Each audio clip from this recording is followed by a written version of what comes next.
Advocate Jahangir Hussain.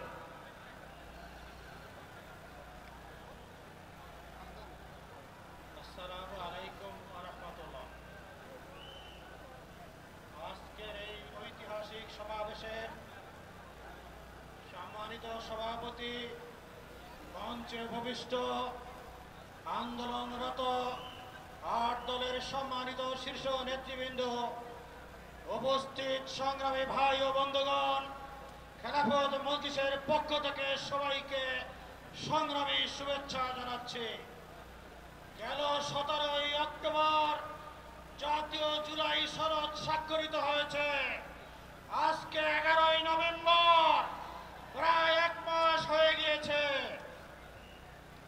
এই জুলাই সনদ বাস্তবায়নের আইনগত কোনো প্রক্রিয়া শুরু হয়নি, যা জাতির জন্য কলঙ্কজনক এবং দুঃখজনক।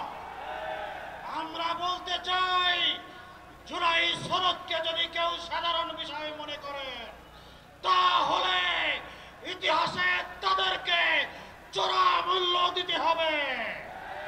জুলাই জাতীয় সনদ হচ্ছে ফ্যাসিবাদ বিরোধী, বৈষম্য বিরোধী জাতির এক ঐতিহাসিক মেঘনা কার্টা। জুলাই জাতীয় সনদ হচ্ছে এ জাতির আগামী দিনের ভবিষ্যৎ। জুলাই জাতীয় সনদ হচ্ছে আগামী জাতীয় নির্বাচনের দিক নির্দেশনা।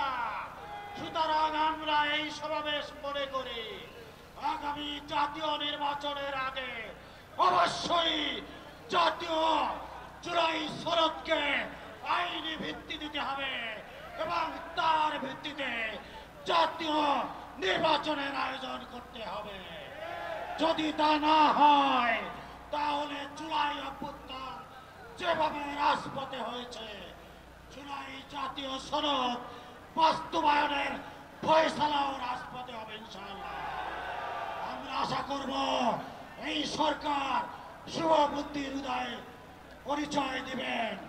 যদি তা করতে ব্যর্থ হয়, তাহলে এই আন্দোলনরত ৮ দল যেভাবে জুলাই অভ্যুত্থানের রাজপথে ছিল, জুলাই জাতীয় সনদের জন্য যেভাবে ঐক্যমতে ছিল, ঠিক একইভাবে ঐক্যবদ্ধভাবে বৈষম্যের বিরুদ্ধে, ফ্যাসিবাদের বিরুদ্ধে, দেশের স্বার্থে, ইসলামের স্বার্থে আগামী নির্বাচনে সকল প্রকার চাঁদাবাজ, দখলবাদের বিরুদ্ধে চূড়ান্ত আন্দোলন করে তুলবে ইনশাআল্লাহ।